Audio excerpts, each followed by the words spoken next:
Bueno, buenas tardes y muchas gracias a todos por su presencia. Contamos con un panel de altísimo nivel y, en primer lugar, agradecer mucho la invitación para moderar esta sesión y comentar que, desde el punto de vista de la OCDE, quizás uno de los mayores logros de la reunión de hoy es haber conseguido traer a expertos y a representantes de ministerios o ministros de diferentes partes del Gobierno para poder hablar de problemas comunes. Desde la OCDE, una de las cuestiones que hemos concluido es que es muy importante dejar el enfoque compartimentalizado que se solía adoptar tanto por parte de gobiernos como por parte de la OCDE, para pasar a un enfoque mucho más integrador, donde los paquetes de reformas estructurales se hagan teniendo en cuenta los mismos objetivos, se hagan de forma coordinada y bien alineada y teniendo en cuenta los posibles trade-offs entre las reformas. Para presentarme, soy Montse Gomendio, soy directora adjunta de Educación y Competencias de la OCDE y también lidero el Centro de Competencias de la OCDE. Y empezar diciendo que vamos a hablar sobre el impacto de la tecnología y de la digitalización sobre el empleo y la respuesta que puede dar el sistema educativo y el entrenamiento del trabajo para que las personas puedan adaptarse a los cambios tan rápidos que están ocurriendo en el mercado laboral. Muy brevemente, porque tenemos un panel muy amplio, por ahora no va a poder asistir el ministro de Educación, está Mercedes de Miguel. Esperamos contar con el ministro de Trabajo, que se va a unir en cuanto acabe una reunión. Pero solamente por plantear un poco el contexto en el que va a tener lugar este debate, hay una preocupación por el impacto de la tecnología y la digitalización sobre el trabajo. Este debate se centró mucho al principio en la proporción de trabajos que iban a desaparecer y si se iban a crear nuevos trabajos y cuáles. Ahora quizás nos estamos centrando más en cómo va a cambiar la naturaleza de prácticamente todos los trabajos, de forma que algunas tareas, sobre todo aquellas rutinarias, van a ser automatizadas y, por lo tanto, los trabajadores, aunque permanezcan en los mismos trabajos, van a tener que realizar tareas que requieren distintos tipos de competencias, competencias cognitivas, no rutinarias, de un nivel más alto. Por lo tanto, esto implica aumentar y mejorar el nivel de competencias de toda la población. Obviamente, el sistema educativo puede responder mejorando la calidad a todos los niveles, empezando, como dijo la ministra en la sesión anterior, por la educación primaria y siguiendo por la educación obligatoria. En ese sentido, en Latinoamérica se ha hecho un esfuerzo muy importante de expansión, tanto en la educación secundaria como en el acceso a la universidad, que quizás no ha tenido los retornos esperados en el nivel de competencias por problemas con la calidad del sistema educativo. Pero luego también es muy importante tener en cuenta que los empleadores van a tener que involucrarse más en entrenar a sus propios trabajadores para que puedan mantenerse actualizados constantemente en los rápidos cambios que están teniendo lugar en el trabajo. En Argentina, muchos de los trabajos son trabajos con una alta carga de tareas rutinarias y, por lo tanto, el desafío de una relativamente baja calidad educativa comparada con la media de la OCDE, con el hecho de que muchos de los trabajos tienen un alto componente rutinario, implica que para el nuevo modelo económico que busca Argentina es un desafío muy importante poder equipar a toda la población. Y, en particular, quizás a los adultos que suelen tener competencias más bajas que el resto de la población. Habiendo hecho esta introducción, y como le voy a pedir a todos los participantes que sean breves, ya no voy a decir nada más, y voy a empezar por Stefano Scarpetta. Primero, proponer, porque es un panel de 6 personas y tenemos 1 hora y pico, si podemos hacer una introducción de 5 minutos cada uno, luego volver a contestar para poder responder a lo que hayan dicho el de los participantes en el panel. Empezamos por Stefano Scarpetta, que es director de empleo en la OCDE. Muchísimas gracias, Montserrat. Good afternoon, ladies and gentlemen. It's really truly a great pleasure for me. It's an enorme placer participar de este panel, especialmente en el Foro Internacional de Argentina en la OECD. Me encanta el título. Algunas observaciones realizadas en el panel anterior para enlazarlo con lo que hablamos nosotros acá. Se habló mucho de la necesidad de promover el trabajo inclusivo, la inclusión no solo para mejorar la cohesión social de nuestra sociedad en Latinoamérica o países OCDE o la OCDE, pero es fundamental para promover una economía y un crecimiento económico sostenido. A partir de allí, entonces se puede hablar, creo que estamos todos de acuerdo en este panel, de los trabajos son la clave para hacer este crecimiento inclusivo. No es un trabajo, sino es un trabajo productivo y de reconocimiento, un pilar fundamental de las estrategias que todos los países enfrentan. Si estos trabajos, hablamos de una estrategia gubernamental, no una política de educación por sí misma, una política laboral, nada independiente. En la OCDE seguramente lo escuchan hablar a nuestros líderes, pensamos que necesita un curso de toda la vida. Hay que empezar de la educación temprana del niño, darle la posibilidad de participar en educación de calidad, permitirles una buena transición al mercado laboral, básicamente concentrarse en las oportunidades en educación, en salud, en el mercado laboral, y no solamente pensar en el crecimiento inclusivo como una manera en que se provee una redistribución una vez se haya realizado la redistribución del crecimiento. Este es el centro del mundo de la OCDE y los ministros en Argentina es básicamente lo que plantea el gobierno en la Argentina. Analizamos el mercado laboral, analizamos la educación, analizamos el futuro, y lo que quiero decir es que existe mucha incertidumbre sobre el futuro, pero hay muchos países. La característica intrínseca es distinta, pero los cambios demográficos van a ser muy rápidos. Muchos países de la OCDE cambian rápidamente. Argentina y muchos otros países latinoamericanos siguen siendo muy jóvenes en cuanto a población, pero entran al mercado laboral. El desafío que tienen son las posibilidades laborales es muy importante. La globalización en los países de OCDE, el 70% de los laborales trabajantes está trabajando para una demanda extranjera. Viene no de sus países, sino de otros. La demanda. Estamos cada vez más integrados. Por supuesto, vemos un proceso rápido y profundo de digitalización, la transformación digital. No quiero meter en cuántos trabajos se cubrirán los siguientes 20, 30 años. No lo sabemos. Realmente yo no creo que la mitad del trabajo del mundo serán reemplazados por los robots. Pero sí que son rápidos los cambios, eso es cierto. Los desafíos que ya vemos y seguramente seguirá avanzando es la polarización del mercado laboral, demanda del trabajo de grandes capacidades altas, los no rutinarios, una punta a la otra.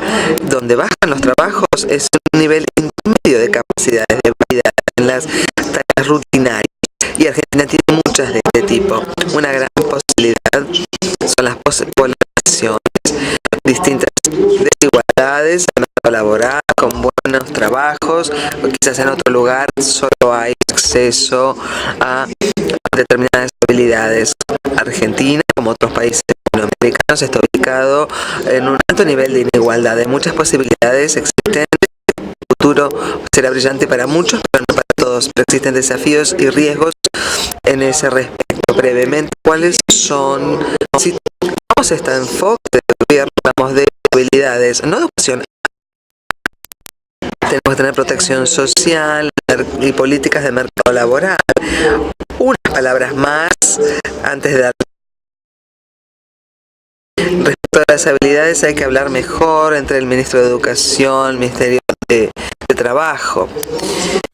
Hay mucha incertidumbre sobre el futuro, hay muchos datos disponibles en nuestros países donde va el mercado laboral. En la OCDE tenemos un proyecto que nos encantaría compartir con Argentina y los otros países latinoamericanos sobre la anticipación de las habilidades y cómo se responde con un mejor diálogo entre la educación y el trabajo. Segundo, el desafío para tener las las mejores y las más adecuadas habilidades.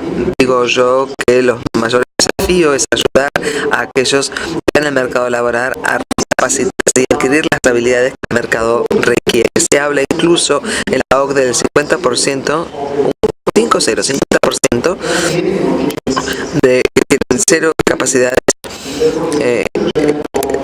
digitales. Honestamente, un aprendizaje para toda la vida genera o incrementa posibilidades. Y el punto final, y con esto termino, protección social es un área donde Latinoamérica de hecho puede liderar el debate, puesto que el sistema está metido en estas economías sobre la estructura de protección social. Un contrato verdadero con el empleado no funciona. Latinoamérica se va a una protección social nueva, no con un contrato específico. También hablamos dentro de la OCDE sobre estos debates. La política social analiza la protección del futuro y con todo gusto recibiríamos a Argentina a participar en esta reunión de política social en mayo. Gracias. Fue ministro de Educación en Perú y ahora trabaja como director de Educación en el Banco Mundial. Y dado que ha trabajado tanto en una organización internacional como en el gobierno, lo que me gustaría preguntarle es, la mayor parte de los organismos internacionales creo que hemos alcanzado un buen nivel de consenso sobre cuáles son las buenas prácticas para mejorar los sistemas educativos, para alinear mejor con las demandas del mercado laboral, pero quizás la implementación es muy difícil, entre otras cosas, porque la política económica de esas reformas es muy diferente en distintos países. ¿Qué papel piensa usted que juegan y hasta qué punto podemos ayudar desde las organizaciones internacionales?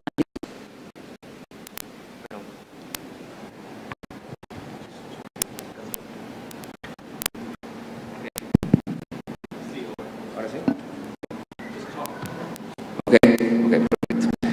Well, let me switch to Spanish. Peruano hablando en la Casa Rosada, creo que no tendría mucho sentido que lo haga en inglés. En primer lugar, bueno, muchísimas gracias por la invitación. Es un gusto estar acá. Tenemos, yo creo, un reto inmenso, no solamente más los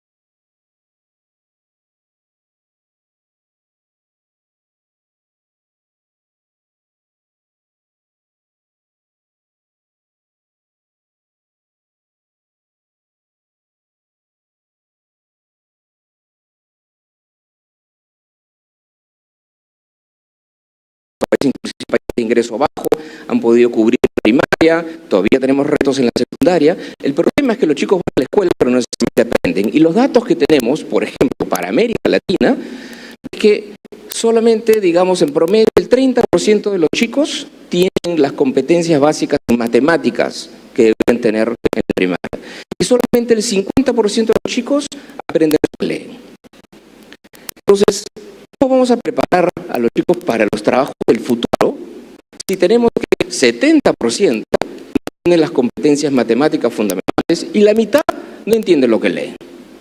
Entonces, pretender hablar de, no, la educación técnica, la digitalización, es importante, pero tenemos que cubrir esas brechas fundamentales. Entonces, yo creo que lo primero que se necesita es conciencia y una interiorización de los países. Y no estoy hablando de los países pobres, estoy hablando inclusive de los países de ingreso medio, países como Argentina, ¿no? Que hay todavía una brecha inmensa en términos de los aprendizajes básicos. Porque cuando uno se pregunta, ¿cómo van a ser los empleos del futuro? Bueno, lo que sabemos es que no van a ser iguales a los de ahora, pero sabemos muchísimo más. Hay muchísima incertidumbre, y dado que hay incertidumbre, entonces, ¿qué tienen que tener los chicos?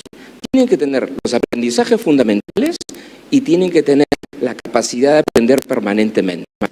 Lo cual implica que a las escuelas tienen que trabajar hoy día, y la miro de Mercedes porque ahora es un trabajo que estás trabajando tú en este momento justamente, es en eso, por un lado, esos aprendizajes fundamentales, ¿no? Que aparentemente es algo sencillo, supuestamente ya sabemos cómo se hace, bueno, pero no se hace, ¿no? Y segundo, un conjunto de habilidades socioemocionales que implica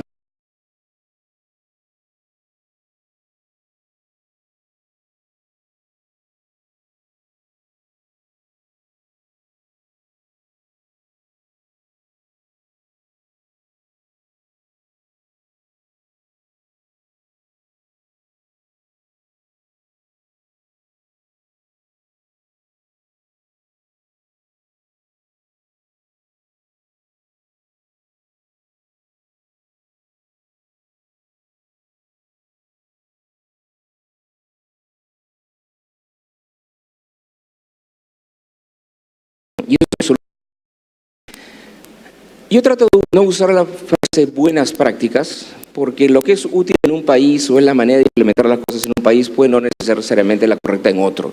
Yo prefiero decir, hay prácticas en todos los países y nosotros como organismos multilaterales podemos trabajar con los países, ¿no? En decir, hay esta práctica en este país, esta es en otra, esta es en otra. Y eso puede iluminar el debate para que cada país construya lo que es válido y útil en su momento histórico, ¿no? ¿Qué es lo que se puede hacer? Y en segundo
Se encuentran una expresión respecto de las preocupaciones que tiene la sociedad.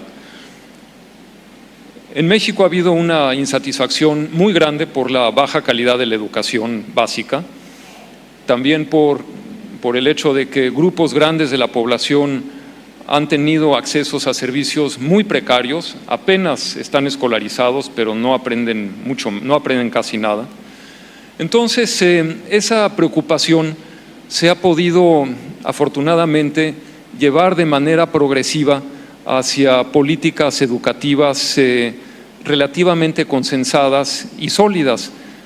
Y estas han sido la base para poder producir finalmente hace 5 años, poco menos de 5 años, una reforma educativa de muchísima envergadura. Sabíamos todos más o menos cuáles eran los problemas que había que resolver.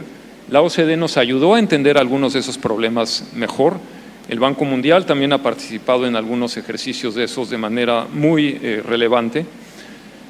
Pero no basta con preocuparse o no basta con saber en dónde está el problema. Hay que encontrar los consensos políticos, sociales, para poderlos atender. Así es que, digamos, la economía política puede ser una dificultad para implementar reformas, pero también puede ser la fuerza más grande para sacar adelante una reforma. Y eso es exactamente lo que, en mi opinión, sucedió en México. La larga reflexión que ha habido sobre el bajo desempeño en la educación básica llevó a que finalmente, con los elementos de información de alta calidad que se han logrado mediante la participación en la OCDE y por otras vías, se haya consensuado esa reforma que hoy está en curso y que realmente hubiera sido pues ni siquiera imaginable, o nadie hubiera podido soñar con ella hace 10 años o hace 7 años. México tenía un sistema educativo altamente rígido, muy vertical, muy corporativista. Había 2 patas sobre las cuales descansaba el sistema educativo: 1, las autoridades educativas, federal y de los estados, y 2, el Sindicato Nacional de Trabajadores de la Educación, con más de 1,5 millones de agremiados en todo el país.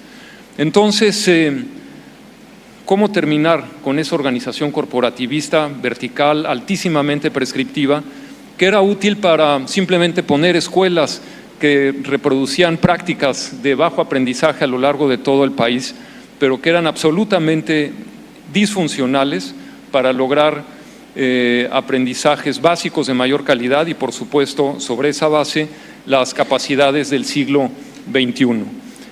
Estas capacidades del siglo XXI no se pueden prescribir, no se pueden enseñar solo con un libro de texto en una escuela tradicional altamente corporativizada. Por lo tanto, esta reforma logró cambiar completamente las coordenadas y producir lo que se llama un nuevo modelo educativo, que pone a la escuela al centro, da confianza a los maestros, a su profesionalismo, les exige más también. Ahora están sujetos a una evaluación del desempeño, hay oposiciones para el ingreso, para las promociones. Hay una claridad mucho mejor lograda en cuanto a los aprendizajes clave. Se ha despejado el currículum de telarañas que había a diestra y siniestra para poner el acento realmente en lo que es fundamental y así permitir que cada escuela, cada región pueda ajustar la enseñanza según el contexto en el que se ubican esas escuelas, las poblaciones tan diversas que hay en un país como México y en casi todos los de América Latina. Se creó un Instituto Nacional para la Evaluación de la Educación autónomo, es un órgano constitucional autónomo, su junta de gobierno es es ratificada por el Senado, su renovación es escalonada, no depende del Poder Ejecutivo y en consecuencia se tiene ese órgano ajeno a la dinámica política y de las presiones cotidianas de la educación que ayuda a mantener la dirección. En todo esto no hay duda de que México está muy cerca de prácticas internacionales valiosas, pero también es cierto que hemos tenido que dar un toque muy mexicano a esta reforma, como estoy seguro que en Argentina le dan y le seguirán dando un toque muy argentino. Gracias. Muchas gracias. Solo comentar respecto a estas 2 intervenciones que efectivamente Creo que todos entendemos cuáles son las buenas prácticas que han tenido un impacto positivo sobre el rendimiento de los alumnos en otros países y también entendemos que no todas son directamente aplicables a otros países. Luego hay que analizar el contexto y que precisamente por la dificultad de la implementación de las reformas educativas, también la OCDE hace muchos proyectos donde promovemos un diálogo con todos los sectores involucrados para explicar cuál es la evidencia en la que se basan esas recomendaciones y para poder conseguir un diálogo más basado en la evidencia y menos polarizado políticamente de lo que normalmente tiene lugar en países, sobre todo en países de la región. Bueno, pasamos a Dirk Pilat. Es director adjunto de Ciencia, Innovación y Tecnología en la OCDE. Y la pregunta, ¿can you understand me without the headphones? Okay. ¿Me comprende en español? Bueno. Mucho de los gobiernos. Me gustaría entender más quizás el nivel más granular de las empresas, cuál es el impacto de la revolución tecnológica y de la digitalización sobre las empresas y cuáles son las oportunidades, porque siempre estamos hablando de los miedos que generan estos cambios tan rápidos, pero también están generando muchas oportunidades. Muchas gracias, Montse. And like Stefano, I will... Y como Stefano voy a hablar en inglés. Lamentablemente mi español, bueno, no está a la altura de la presentación. Creo que si hablamos acerca del impacto de la digitalización en el mercado laboral, tenemos que entender primero qué sucede y por qué quizás es distinto de lo que hemos visto antes. Bueno, hay algunas razones por las cuales esto puede diferir. Primero, hay muchas tecnologías que están surgiendo al mismo tiempo, ¿no? Si leemos los diarios, hace 3 años nadie hablaba acerca de blockchain ni de la inteligencia artificial, pero ahora las tecnologías ya existen, ya se implementan en el mercado laboral y esto significa que vemos algún impacto. En segundo lugar, estas tecnologías que realmente ingresan al mercado laboral afectan a cada sector de la economía.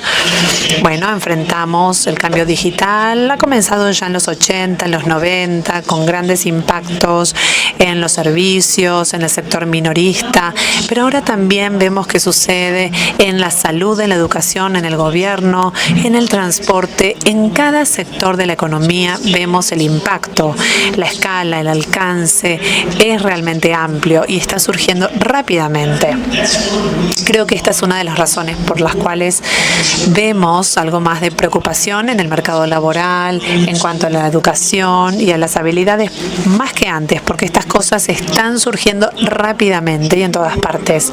¿Tenemos que preocuparnos? Bueno, en realidad simplemente hay que considerarlo. Por supuesto que vemos muchos estudios acerca de las pérdidas laborales que podrían suceder, pero creo que también tenemos que tener mucho cuidado.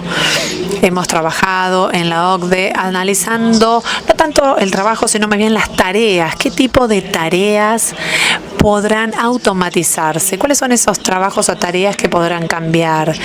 Es realmente una parte quizás de cada trabajo que pueda cambiar.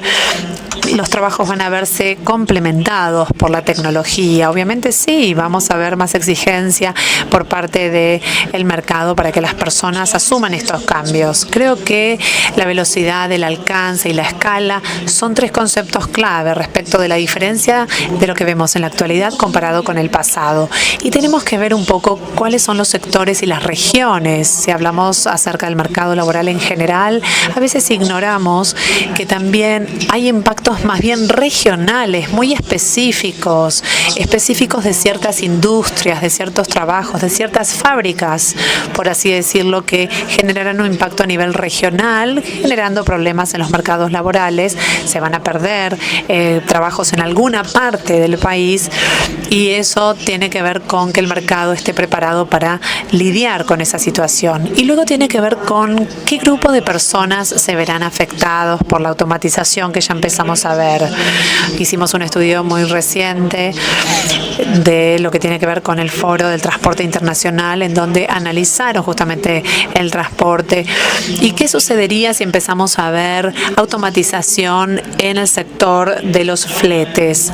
Bueno, ¿qué sucede justamente con el transporte de logística y demás y la automatización en ese sector? Nos concentramos entonces Entonces, en ciertos grupos que podrán verse afectados, esa microciencia que hacemos, bueno, ¿qué grupo específico va a verse impactado por la automatización? Porque de esa manera vamos a poder entender mejor la respuesta que se va a esperar del mercado laboral. Bueno, la tecnología se mueve a velocidades increíbles. Hace algunos años nada más pensábamos que no estábamos preparados para la automatización. Ahora hablamos de software de distintas áreas en donde sí los empleos verán un impacto. Las cosas se están moviendo sin dudas a gran velocidad. Pero bueno, hablamos acerca de pérdidas de empleos, pero ¿qué pasa con el potencial de la creación de empleos? No terminamos de entender que debemos concentrarnos también mucho en ese lado. Estefano también lo mencionó. Hay muchas oportunidades de creación de empleos.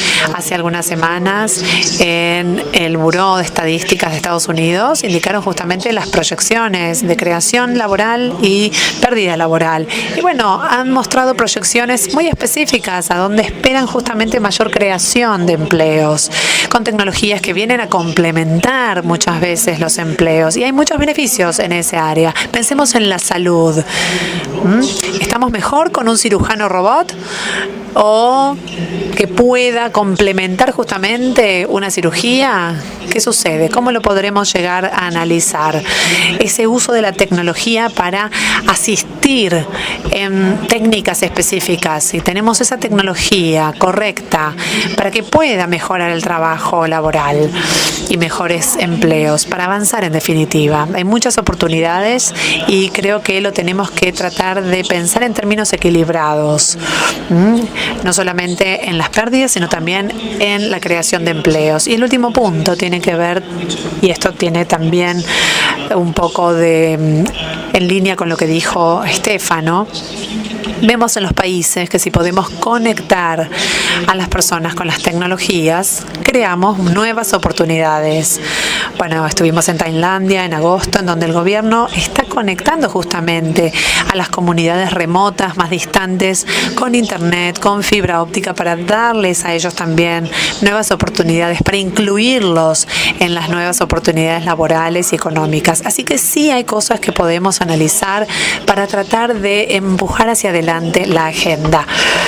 Y además, este es el punto que Estefano planteó antes, debemos tratar de desarrollar una respuesta de gobierno muy amplia, muy abarcativa en lo que tiene que ver con la transformación digital.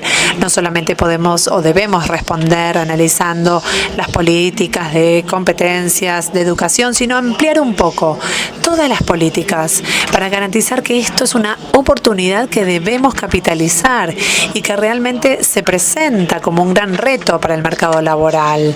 Obviamente el resto de los temas obviamente entran en juego, pero bueno, hay muchas cuestiones que tenemos que también analizar juntos, todos los gobiernos, para tratar de impulsar la agenda, para tratar de capitalizar todas las oportunidades. Así que bueno, no sé si soy el mejor experto para competencias y educación, pero bueno, quería dar mi mirada del mercado laboral. Muchas gracias. Y tenemos del Ministerio de Educación de Argentina a Mercedes Miguel, secretaria de Calidad e Innovación Educativa, que quizás nos puede explicar cuáles son los principales desafíos y algunas de las iniciativas que el Gobierno argentino quiere poner en marcha. Muchas gracias. Estoy honrada de representar al Ministro de la Nación, Alejandro Finocchiaro, y a nuestro presidente y su política educativa para todo el país. Creo que en Argentina, y sobre todo en este contexto, con este panel y todo lo que se acaba de decir, me voy a acercar bastante a lo dicho hasta ahora. Tenemos un inmenso desafío porque históricamente para toda Latinoamérica y el mundo hemos sido un ejemplo en lo que significa un sistema educativo que ha implementado el desarrollo de la educación básica en un territorio muy extenso y logrando que millones de niños pudieran iniciar su proceso de escolaridad.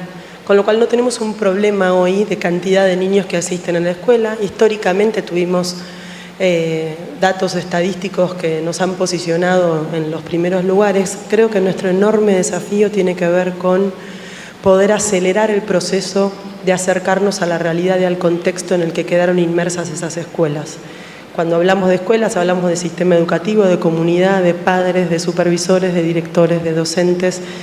Y tenemos que inmediatamente en esto, si no tenemos tiempo para perder, cada día de gestión vale por 1000, porque tenemos que lograr, y es lo que estamos haciendo, traccionar en nuestro sistema educativo de un sistema absoluta y totalmente estructurado, en un formato y un modelo de entregar conocimiento tal como se hacía hace 100 años atrás. Y en ese sentido, toda la reforma, la transformación que estamos planteando no tiene tanto que ver con qué es aquello que los jóvenes tienen que aprender, sino el cómo. ¿Cómo hacemos para que los estudiantes y los docentes se puedan acercar a un modelo de vida, a un modelo, todo lo que decían aquí recién, el impacto exponencial de las nuevas tecnologías en todas las dimensiones de la sociedad? No dejan excluido al sistema educativo. Si nosotros no logramos revertir inmediatamente la forma en que los niños están accediendo al aprendizaje, no hay información. Es muy diferente estar informado, recibir información, tener un docente que da una clase que es idéntica todos los años, basada en la disciplina, a lograr un aprendizaje que tenga mucho más que ver con un estudiante activo, un estudiante que es parte de la generación del conocimiento. Para eso hay que tener mucha estrategia, mucha evidencia, planificación. La implementación es el agujero negro de los sistemas educativos. Todos tienen muy en claro cuál es la política pública que hay que hacer y quién es el beneficiario, pero es muy compleja, sobre todo en un país federal, lograr que todos los sistemas educativos avancen en esa implementación.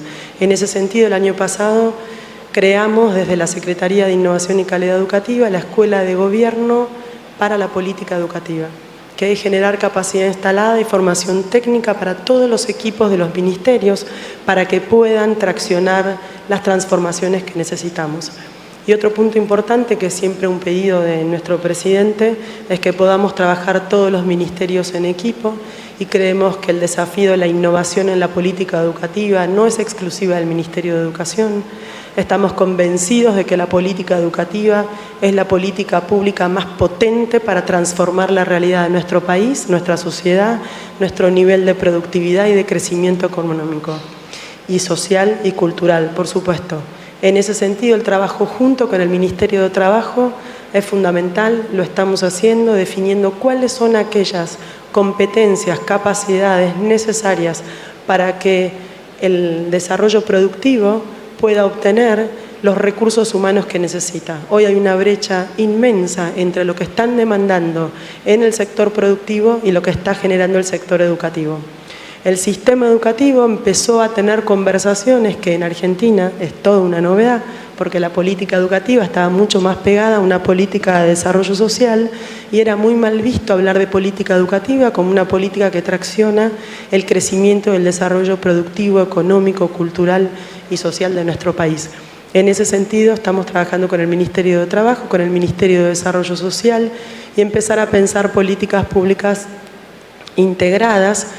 Y la reforma a nivel secundario que estamos planteando, la secundaria 2030, está traccionando al modelo de la secundaria para sacarlo de un modelo disciplinar, para moverlo hacia un modelo de aprendizaje basado en proyectos, con aprendizaje interdisciplinar. Ya no tiene más sentido que nuestros jóvenes estén asistiendo a clases, todos sentados de la misma manera, frente a un docente que da su disciplina. Estamos provocando otro modelo de aprendizaje que, por supuesto, las nuevas tecnologías son una excusa perfecta para poder ser disruptivos en lo que estamos haciendo. Muchas gracias. Pues tenemos tiempo de hacer una última ronda donde las presentaciones tienen que ser un poquito más breves. Yo voy a hacer una pregunta, pero si prefieren contestar a algo de lo que otra persona del panel ha dicho, no hay ningún problema. A Stefano, estamos hablando de que lo que pensábamos que era el papel del sistema educativo, que era educar a la gente con una serie de conocimientos y competencias hasta que terminaban educación secundaria o educación terciaria, y a partir de ahí el sistema educativo ya no tenía ningún papel. es una idea que está desapareciendo, puesto que somos conscientes de que las personas tienen que seguir adquiriendo conocimientos y competencias a lo largo de la vida. Has hablado de que es muy importante el lifelong learning, pero que todos estamos de acuerdo en que es tan importante como inexistente. ¿Cuál es el papel de los empleadores en la responsabilidad que tienen en formar a sus trabajadores y cuáles son los incentivos que pueden ayudarles a hacer esto? Muchísimas gracias, Montserrat. In addressing your question, let me start for one. Empiezo por un punto planteado por Dirk. Esta es la sensación de urgencia. Creo que nuestra economía es altruista y cambia constantemente. Creo que algunas de las grandes cosas que se discuten, como la transformación digital, son profundas y van muy rápido. Entonces, antes, en el pasado, evolucionaba la tecnología, pero teníamos tiempo entre una generación y otra de equiparnos, entre la gente que entraba al mercado laboral, con una tarea nueva, etcétera. Ahora los cambios también se necesitan, pero son rapidísimos. Los cambios son rapidísimos. Luego, mencionaron mis compañeros también que hay que darles a todos cimientos, capacidades básicas, a todos, ninguna duda. Jóvenes que vienen de familias más pobres, que no tienen educación secundaria, bueno, eso sería una prioridad, sin duda, para seguir elaborando sobre eso un pilar en la educación para el desarrollo económico conjuntamente. Creo que la inversión en un sistema más heterogéneo, más amplio, sistema de educación también es importante. Muchos países no han invertido en educación con alta tecnología y ahora pagan el precio por invertir tanto en eso, porque si no tienen más academia, ingresan al mercado laboral sin capacidades técnicas. Tenemos que reinvertir en alta calidad, capacidad de educación, eso es fundamental. En todos los países, si vemos el PISA, en cualquier otro país, el OCDE, hay mal rendimiento, hay mal desempeño. Todos los países tienen que concentrarse en esto, de aquellos que dejan la escuela, que no tienen capacidades técnicas ni académicas. Nos pasa a todos los países. El asunto, Montserrat, es que si los cambios son rápidos, si tenemos 3 o 4 carreras, no simplemente trabajos, carreras, un trabajo de aprendizaje de toda la vida es enorme y no funciona en ningún país de la OCDE. Si tienen capacidades altas, seguramente vas a recibir de manera formal o informal la capacitación, dependiendo del país, que va desde 60 a 90%. Si uno tiene pocas capacidades, la posibilidad de tener esta capacitación formal o informal es más de un 10 o 15%. Entonces, este aprendizaje de toda la vida en todos los países suele subir en vez de bajarse. Por eso creo que tienes razón, Montserrat. Esto no puede ser como una acción solamente para el gobierno. Hay que conjugar a los empleadores, a los sindicatos, los accionistas, los demás participantes. Una agenda en común, cómo reducimos, cómo cerramos esta brecha al rápido aprendizaje. Hay que ver los incentivos. Los empleadores quizás no tengan alto incentivo para capacitar a estos trabajadores con pocas capacidades. Hay muchos problemas en este tipo de oferta. Entonces, si el enfoque acá, la oportunidad en esta distribución de capacidades están más en la parte más alta, no en la más baja. ¿Cómo hacemos para darles a estos otros la posibilidad de capacitarse, recapacitarse o incrementar sus capacidades? Me lleva esto a un punto más filosófico. La educación, la capacitación, las políticas sociales se ven como escondidas en un presupuesto de un gobierno. Yo diría que son inversiones sociales. Si no construimos sobre esto, nuestra perspectiva para el crecimiento económico va a estar subyacente. ¿Cómo hacemos cambios? ¿Cómo hacemos algo de la inversión o que se vea más como una inversión social? Si no hay dinero para educación, no hay dinero para el mercado laboral. Utilicen el dinero. Hay muchas maneras de usarla de mejor manera, sí, pero habría que evaluar para mejorar la manera en que destinamos los recursos que tenemos. Tenemos que medir algo, en mi opinión, es una inversión social para el futuro y hay que incluirlo en el Ministerio de Finanzas, en nuestras charlas con ellos, y eso es lo más importante. Cierro con un punto. La transformación digital genera enormes posibilidades de mejora de educación, de servicios sociales. Podemos entender mejor las necesidades de las personas al conectar las ideas, toda la información de los hogares, individuos. Vamos hacia un solo lugar porque nos les enlazamos con los datos, la información sobre educación, los ingresos, mercado laboral, sus oportunidades. Podemos saber cuáles son las necesidades del mercado y las capacidades. La transformación digital trae aparejada mejores posibilidades si lo usamos de manera correcta para atacar, abordar las políticas necesarias. Una enorme posibilidad que nos trae esta posibilidad de la digitalización. Hay que usarlo mejor, usar los datos que ya existen para usarlos de manera efectiva. Me gustaría ahora... ¿Quiere intervenir? A la pregunta. Para agregar un poco, uno de los desafíos que sin duda tenemos en la República Argentina es mejorar el nivel de aprendizajes. Tenemos un problema severo en la no terminalidad de la escuela secundaria y la creación de la Escuela de Gobierno de Política Educativa tiene un propósito específico que es la planificación estratégica para lograr mejoras en el aprendizaje. Hay una enorme dispersión de la inversión de los fondos educativos de nuestro presupuesto. Somos un país que estamos entre los países que más destinan a educación respecto de su Producto Bruto Interno, el 6%, pero no estamos viendo reflejado esa inversión en ninguna de las evaluaciones internacionales ni nacionales. Con lo cual también el uso de datos estadísticos, los resultados de las evaluaciones, todo el aporte que ha hecho la OECD a todos los países, no solamente a la Argentina, con poder posicionarnos en cuál es nuestro punto de partida y hacia dónde tenemos que ir. Y nuestro severo problema es que si no logramos la terminalidad de la escuela secundaria, no estamos dándole recursos humanos calificados ni al sector productivo, ni al sector universitario, ni a la investigación, ni al conocimiento que necesitamos generar. Así que esto también es una demanda específica, está en el corazón de nuestra agenda educativa nacional y estamos trabajando en este sentido. Muchas gracias. La siguiente pregunta que le iba a hacer es, estamos hablando de la importancia de la educación y las competencias para el empleo y para que la gente pueda adaptarse a todos los cambios que la tecnología está introduciendo en el empleo. Y obviamente tener empleo es un elemento importante del bienestar de las personas. Pero ahora estamos midiendo en la OCDE también otras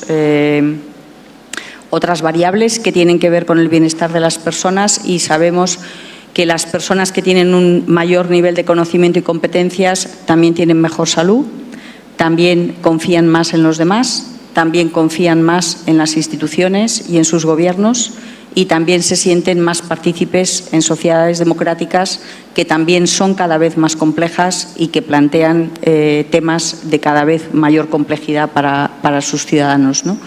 En ese sentido, ha hablado usted antes de la importancia de equipar a la gente con competencias socioemocionales y me gustaría saber si tiene algún comentario adicional.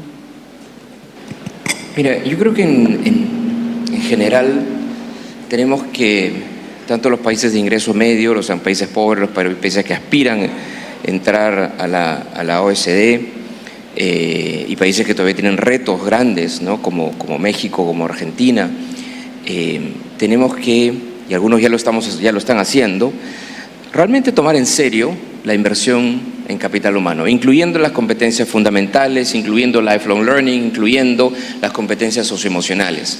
Y eso está pasando, pero no al nivel que tiene que pasar. Decía Stefano, tenemos que invertir mucho más en inversión social. El problema es que no, social investment. El problema es que a veces, cuando se hace el análisis macro, social investment suena como, incorrectamente, se interpreta como soft sectors, ¿no? Nuestros soft sectors en los cuales sí hay que invertir un poco más. There's nothing soft about education. There's nothing soft about health. No hay nada leve al respecto. Yo diría que es muy duro. Grande que han cometido muchos los países, que por ejemplo México lo está corrigiendo con esta reforma que empezó hace 5 años y que va a requerir una inversión muy fuerte, tanto de dinero, ¿no?, como de capital político en los próximos años. Y yo creo que no ha calado todavía, no en el mundo de la educación o en el mundo de la salud, sino en el análisis macro global, la importancia de la inversión en el capital humano. En el año 89, Paul Romer, que es ahora el Chief Economist del Banco Mundial, escribió un paper, y si es que gana el premio Nobel va a ser por ese paper, ¿no?, de crecimiento endógeno. ¿Y qué decía en ese paper Paul Romer? Que la tecnología no viene del cielo, sino que la tecnología permite un crecimiento endógeno en la medida que uno no solamente invierte en K, sino invierte en H. No solamente en capital físico, sino en capital humano. Y es esa inversión en capital humano la que hace posible el crecimiento continuo de los países. Todos los PhDs en economía que están manejando el complejo macrofinanciero de nuestros países leyeron ese paper. O sea, si llevaron teoría del desarrollo con absolutamente seguridad, leyeron ese paper. Pero yo creo que no se ha internalizado esa otra parte. Ya se internalizó lo de capital físico. Puertos, caminos, carreteras, por supuesto. Pero no se ha internalizado esa otra parte de capital humano que es tan hard como el capital físico. Eso no se ha internalizado lo suficiente. Cuando uno mira el artículo 4 al fondo, el artículo 4 del fondo, cuando uno mira el análisis que hacen los credit rating agencies de cuál es la salud de un país, mira la cuenta corriente, el déficit fiscal, la inflación, y eso está muy bien. Pero eso te da la salud de un país de los próximos 2, 3 o 4 años. No te da la salud y las perspectivas de un país de los próximos 10 y 20 años. ¿No? Y la gente invierte en bonos de un país de los próximos 10 o 20 años. Entonces uno realmente, esos credit rating agencies, el Fondo Monetario también, así como también el Banco Mundial también, tiene que estar mirando de la misma manera que mira la inversión en capital físico, la inversión en capital humano. Y no solamente, como decía Estefano, en cantidad, en dólares, sino en la efectividad y qué tan bien se están invirtiendo esos recursos. Y yo quiero cerrar diciendo que hay que tener mucho cuidado con cómo hacemos el análisis de si se necesitan o no más recursos para el capital humano, ¿no? Y alguien me decía, y es algo que efectivamente sale en el World Development Report del banco, no hay una correlación clara entre gasto en educación, por ejemplo, ¿no?, y performance en PISA, ¿no? Entonces hay 2 maneras de concluirlo. Entonces la plata no importa. O uno puede concluir que la plata es necesaria, pero obviamente no es suficiente, ¿no? Si yo invierto mucho en educación, pero pago sueldos y los profesores no van, o invierto mucho en educación y hay mucha corrupción, obviamente eso no va a tener impactos en aprendizajes. Pero tampoco es magia que yo puedo tener una excelente educación sin poner plata. Entonces hay que tener mucho cuidado cómo interpreta a veces uno esa falta de correlación, ¿no? Porque si en verdad no importa la plata, entonces, bueno, lo que habría que hacer es invertir $300 por alumno, ¿no? Y los países de la OECD que invierten 7.000 son tontos, porque están invirtiendo $7.000 por alumno, cuando en verdad puedes hacer algo perfecto con $300, ¿no? ¿Para qué? No se necesita la plata. No, sí se necesita la plata, solamente que hay que invertirla bien. Gracias. Un matiz para aclarar que sí se necesita la plata, como usted dice. El gráfico lo que demuestra es que por encima de un umbral no hay ninguna relación, pero por debajo de ese umbral sí. Luego hay que llegar a ese umbral para perder la relación. ¿Y por qué se pierde la relación? Por lo que usted dice, porque es más importante cómo se invierte que cuánto se invierte a partir de ese umbral. Normalmente los países que están por debajo de ese umbral, y no me quiero alargar mucho, son países que todavía no tienen acceso universal a la educación, que tienen que seguir invirtiendo en infraestructuras, profesorado, por lo tanto es muy importante seguir invirtiendo. Por encima del umbral, Depende de cómo se invierta. Si se invierte en salarios, pero los profesores no van a las clases, bueno, pues es una inversión muy ineficiente. Si se invierte excesivamente en la disminución del número de alumnos por profesor, otra variable que según la OCDE no tiene un gran impacto sobre el rendimiento de los alumnos, pero que políticamente muchas veces se ejerce mucha presión sobre ella, tampoco. Pero bueno, no es que digamos que no hay ninguna relación, solamente es a partir de un umbral. Exactamente como tú dices, ¿no? Hay que tener mucho cuidado con cómo se interpreta esos datos y efectivamente, como tú dices, por encima de, digamos, $5.000 y $6.000 por alumno y es un problema de países ricos. Por debajo sí hay una relación muy clara entre aprendizajes y gasto. Eso es.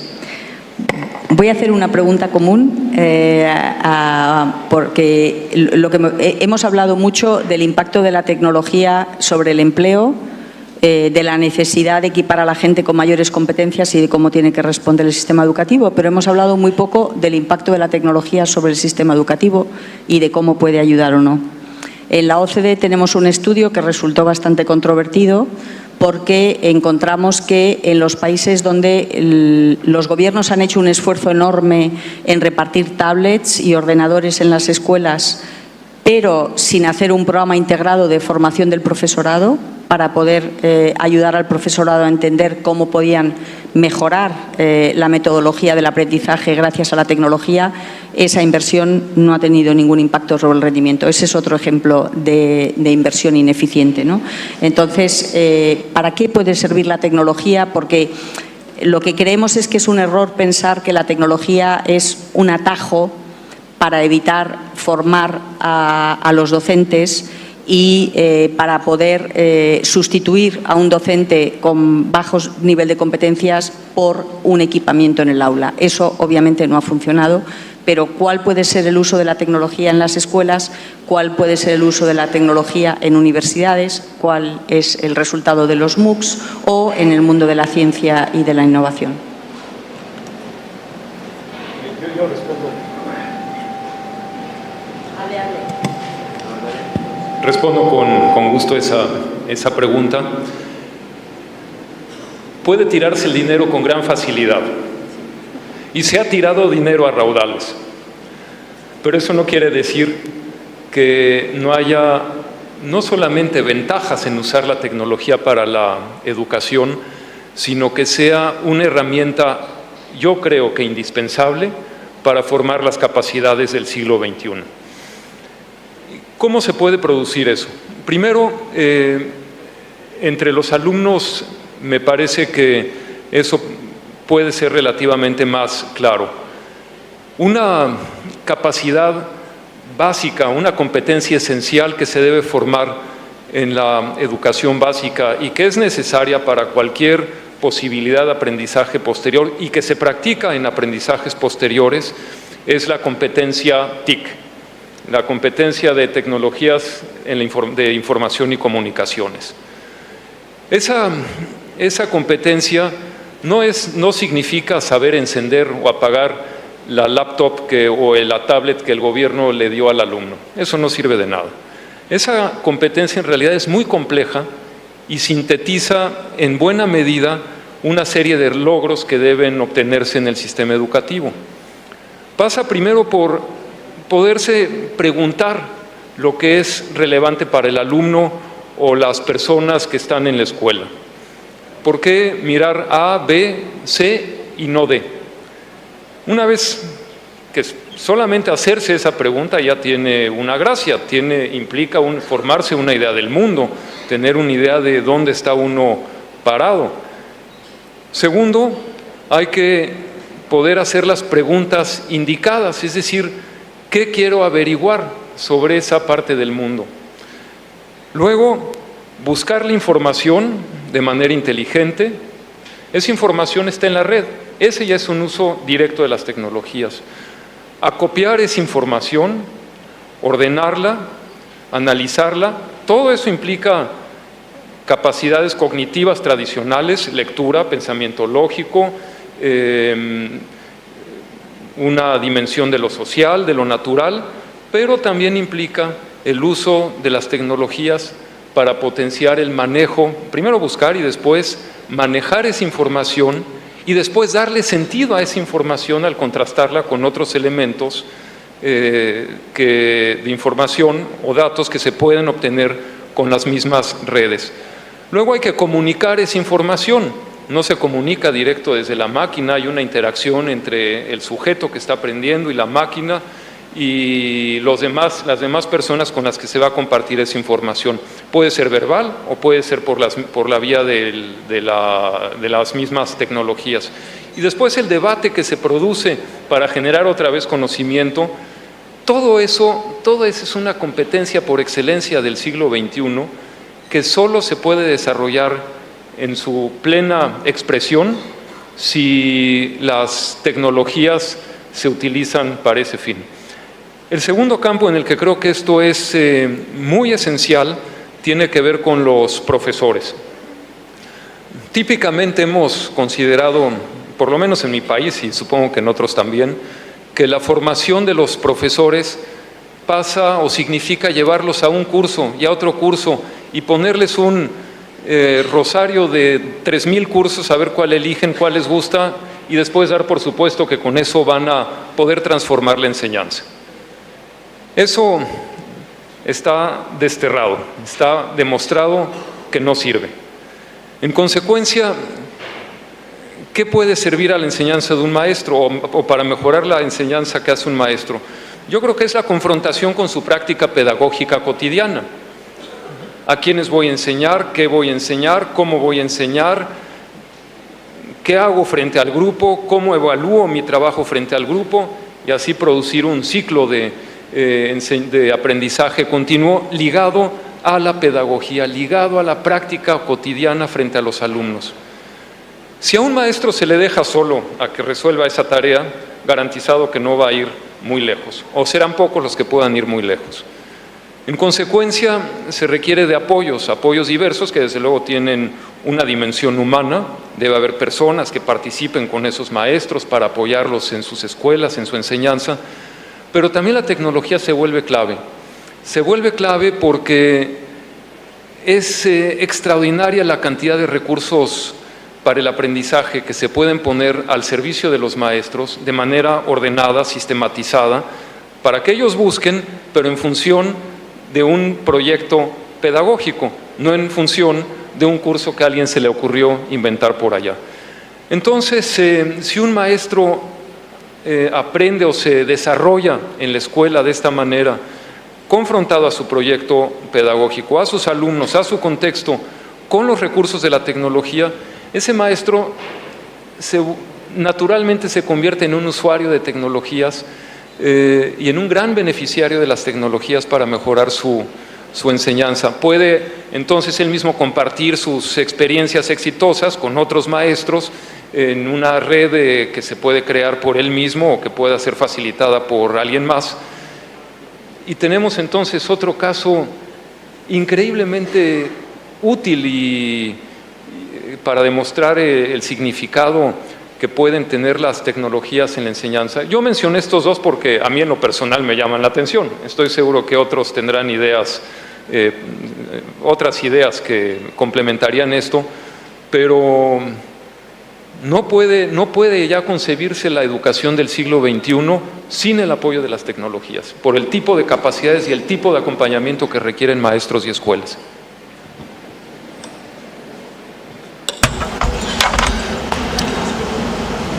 La pregunta era extensiva al ámbito de la educación superior y al ámbito de ciencia y tecnología. ¿Cuál es el beneficio de utilizar todas estas tecnologías en estos ámbitos?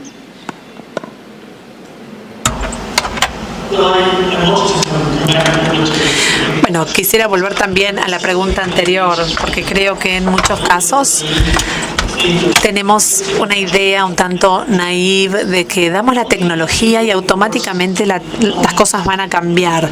La tecnología por lo general funciona como parte de un contexto y hago énfasis en el concepto de la complementariedad. La tecnología funciona cuando es importante organizarse, cuando uno da las competencias necesarias y lo que observamos en los datos y hablamos acerca de que las inversiones, bueno, las empresas entienden esto. Cuando vemos los datos de Estados Unidos y otros países de la OCDE, indican que las inversiones han cambiado en los últimos años. La mayoría de las empresas siempre se concentraban en capital duro, máquinas, equipos.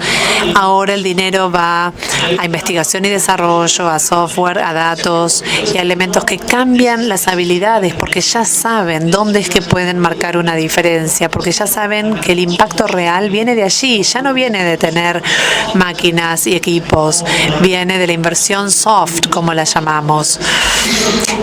Y son en realidad inversiones clave. Creo que las empresas lo han logrado entender. Todavía quizás cuesta un poco hacernos amigos de este cambio.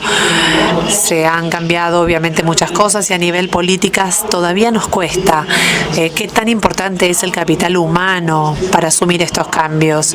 ¿Qué tan importante es todo esto para las empresas? Las empresas lo entienden. Creo que todavía nos cuesta un poco a nosotros cambiar en nuestros discursos sobre inversión, nuestro discurso respecto de dónde viene el potencial económico. Creo que no tiene que ver con la tecnología, sino más bien con esa combinación, que es lo que cambia la dinámica. La tecnología es una herramienta que nos ayuda a enfrentar ese cambio.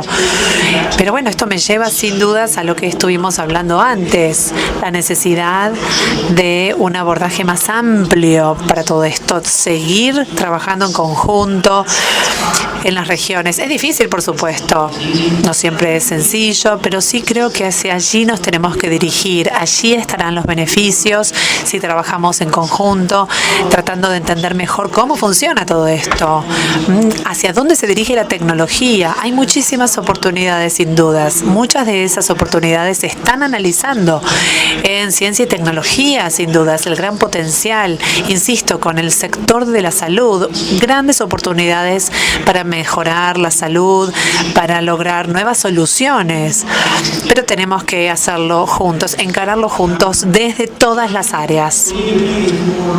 Creo yo que el llamado tiene que ver no solamente con hablar sobre la tecnología, sino la tecnología en el contexto de cuándo es que funciona, cuándo es que no funciona, porque ahí vamos a poder comprender mejor sus beneficios. Muchas gracias. Y en la última pregunta voy a volver a un comentario que ha hecho antes, de lo importante que es que los gobiernos y los países sean conscientes de la educación como motor del crecimiento económico y social y de un crecimiento inclusivo y sostenible. Y además es muy importante también que sean conscientes de que debería de ser el principal motor de movilidad social para las personas, para que desarrollen todo su potencial independientemente del entorno socioeconómico de donde provengan. Y por lo tanto, calidad y equidad son los dos componentes que nosotros consideramos muy importantes en cualquier sistema educativo. Pero todos los cambios que estamos hablando, que está trayendo la tecnología y que está demandando mayores competencias en la gente, implica que las diferencias en la calidad de los sistemas educativos se están amplificando. Es decir, que un estudiante o un adulto pueda alcanzar determinado nivel de competencias, a lo mejor hace 20 años no era tan relevante, hoy puede querer decir que se queda totalmente al margen de los cambios que están sucediendo tan rápidamente. Y para dar una idea de hasta qué punto las diferencias en calidad son tan enormes, en PISA la diferencia entre el país que tiene un mejor rendimiento y el que tiene un peor rendimiento, sin nombrar nombres, es el equivalente a 7 años de escolarización. Es decir, como dice un informe del Banco Mundial, es el equivalente a ir al colegio y aprender muy poco o no aprender nada, porque es el equivalente a la educación obligatoria en muchos países.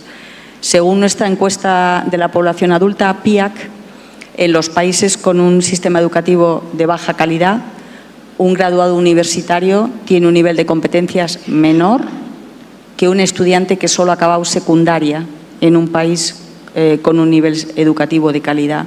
Y por lo tanto, siendo muy importante conseguir el acceso universal y siendo muy importante conseguir que todos los alumnos terminen secundaria y todas las etapas, consideramos que es igualmente importante que esas dos dimensiones de calidad y equidad estén muy bien asentadas en todos los sistemas educativos, y desde luego los países asiáticos como Singapur y Corea del Sur son un ejemplo de que esto se puede hacer, y además se puede hacer muy rápidamente. En 40 años estos países han cambiado totalmente su sistema económico y su sistema social gracias a la apuesta que han hecho por la educación, ¿no? Y ahí de nuevo me gustaría preguntar hasta qué punto estas buenas prácticas que la OCDE puede compartir con Argentina pueden encajar dentro de todos los planes de unas reformas tan ambiciosas como las que tiene planteado el Gobierno actual. Bueno, como te comentaba hoy, Montserrat, en este momento está sucediendo el encuentro de la Mesa de Educación en la OSD. Me toca representar a la Argentina, así que tuve que ser reemplazada. Y el debate que se está dando allí está en línea con todo lo que están mencionando. Argentina tiene una impronta muy positiva para nosotros, que es la de tener la humildad de ver qué es aquello que se ha hecho bien en otros países y ha funcionado. Y también creo que estamos muy atentos a la reacción rápida, ¿no? La gestión tiene un periodo que, como toda sana democracia, termina en algún momento, y por eso decía la importancia de los tiempos de la gestión y la importancia de la planificación y de poner estrategia. También tenemos casos como Finlandia, como Perú en nuestra región, México, Colombia, que han trazado un proyecto de mejora estratégico para los próximos años, siguieron su rumbo y lo han logrado. Lo que no se puede hacer más es seguir invirtiendo políticas que no tienen ningún sustento en evidencia empírica que demuestra que eso que se está haciendo es una necesidad en tu país y que está satisfaciendo una demanda real. Respecto a la diferencia de la equidad que mencionabas recién entre los países de PISA, a nosotros nos pasa eso a nivel Argentina. Hay una diferencia de hasta 3 años de escolaridad entre algunas provincias y otras en nuestro propio país, con lo cual nosotros lo que estamos proponiendo en nuestras mesas de trabajo federales es una conversación honesta, sincera. En educación muchas veces, lamentablemente, se hipoteca el futuro de los jóvenes y de los niños porque se está mirando cómo podemos hacer para que los datos estadísticos no nos dieran tan mal. Durante muchos años eso estuvo sucediendo. Hoy somos muy conscientes que el uso de datos estadísticos, los resultados de las evaluaciones de PISA, los informes que provee Banco Mundial, la propia política de evaluación de la República Argentina, que es censal, que nos permite tener evidencia de lo que está sucediendo. A partir de ahí estamos trabajando en la mejora sostenida. Pero sin ninguna duda nosotros tenemos un trabajo muy fuerte por delante con 24 sistemas educativos que tienen sus propias leyes, pero que tienen que poder en un Consejo Federal, que lo sostenemos todos los meses con un diálogo abierto, concluir en un consenso de que nuestro plan estratégico nacional a 5 años es el rumbo a seguir. Tenemos una preocupación muy grande, que es la no terminalidad de la escuela secundaria, porque eso abona la pobreza estructural. Si nosotros no logramos revertir el abandono de unos 390.000 jóvenes por año de nuestras escuelas secundarias, no podemos hablar ni de progreso, ni de productividad, ni de mejora en nuestra nación. Por eso vuelvo a insistir que la política pública educativa es, sin ninguna duda, la política pública que más progreso le puede dar a nuestra nación. Bueno, muchísimas gracias, y con esto terminamos el panel y les pido un aplauso por las intervenciones.